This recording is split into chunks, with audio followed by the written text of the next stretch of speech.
ಬೆಳಗಾವಿಯಲ್ಲಿ ಏನು ಇವತ್ತು 2ನೇ ದಿನದ ಅಧಿವೇಶನ ನಡೀತಿರುವಂತದ್ದು. ಇವತ್ತು ಕೂಡ ಏನು ಸಾಲು ಸಾಲು ಪ್ರತಿಭಟನೆ ನಡೀತಿರುವಂತದ್ದು.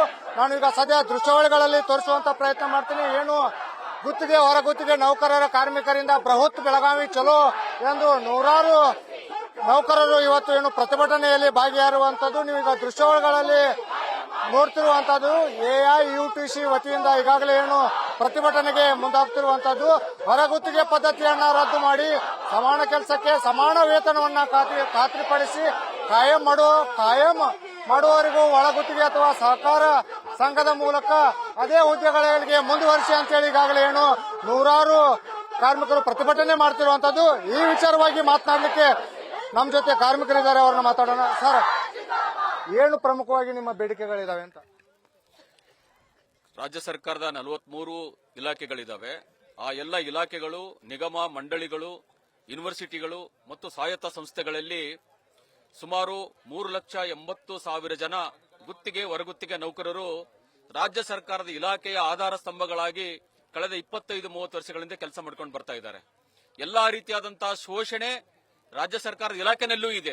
ಹಾಗಾಗಿ ನಾವು ಯೂನಿಯನ್ಗಳನ್ನು ಕಟ್ಟಿಕೊಂಡು ಹೋರಾಟಗಳನ್ನ ಮಾಡಿಕೊಂಡು ಇಲ್ಲಿವರೆಗೆ ನಮ್ಮ ಸೇವೆಯಲ್ಲಿ ಮುಂದುವರ್ಕೊಂಡು ಬಂದಿದ್ದೀವಿ.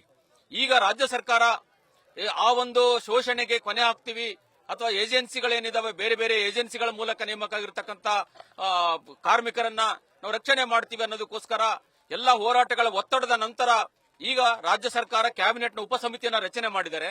ಶ್ರೀಮಾನ್ ಎಚ್ ಕೆ ಪಾಟೀಲ್ ಅವರ ನೇತೃತ್ವದಲ್ಲಿ ಒಂದು ಮಂತ್ರಿಗಳ ಒಂದು ಉಪಸಮಿತಿ ಇದೆ. ಆ ಉಪಸಮಿತಿ ನಮ್ಮ ರಾಜ್ಯದಲ್ಲಿ ಹೊರಗುತ್ತಿಗೆ ಪದ್ಧತಿಯನ್ನ 2028ಕ್ಕೆ ಕೊನೆಗೊಳಿಸ್ತೀವಿ. ಅಲ್ಲಿವರೆಗೆ ನಾವು ಹಂತ ಹಂತವಾಗಿ ಈ ಕಾರ್ಮಿಕರ ಹುದ್ದೆಗಳಲ್ಲಿ ನಾವು ನೇಮಕಾತಿ ಮಾಡ್ತೀವಿ ಅಂತ ಹೊರಟಿದ್ದಾರೆ. ಇದು ಬಹಳ ಸ್ವಾಗತಾರ್ಹದ್ದು. 2028ಕ್ಕೆ ಹೊರಗುತ್ತಿಗೆ ನಿಷೇಧ ಆಗಲಿ ನಮ್ಮ ಕರ್ನಾಟಕದಲ್ಲಿ, ಬಹಳ ಸಂತೋಷ ಪಡ್ತೀವಿ.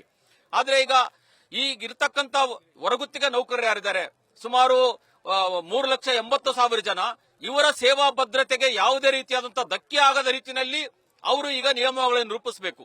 ಈಗ ರಾಜ್ಯ ಸರ್ಕಾರ ಕಾಣಿಸ್ತಾ ಇಲ್ಲ. ಈಗ ಯಾರು ಸಚಿವರು ಬರಬೇಕು, ಏನು ನಿಮ್ಮ ಮೂಲ ಬೇಡಿಕೆಗಳಿದಾವೆ, ಎಲ್ಲಿವರೆಗೂ ಹೋರಾಟ ಮಾಡ್ತೀರಿ ಅಂತ?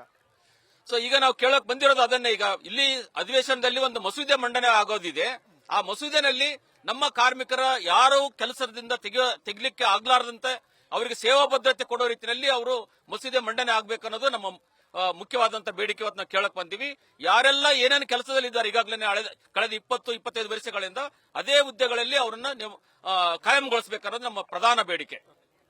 ಇವಿಷ್ಟು ಏನು ಗುತ್ತಿಗೆದಾರರ ಏನು ಗುತ್ತಿಗೆ ಆಧಾರಿತ ಕಾರ್ಮಿಕರ ಮಾತಾಗಿರುವಂತದ್ದು. ಕ್ಯಾಮರಾ ಪರ್ಸನ್ ಸುನಿಲ್ ಜೊತೆ ಸಂಜಯ್ ಕೌರ್ಗಿ, ನ್ಯೂಸ್ ಫಸ್ಟ್, ಬೆಳಗಾವಿ.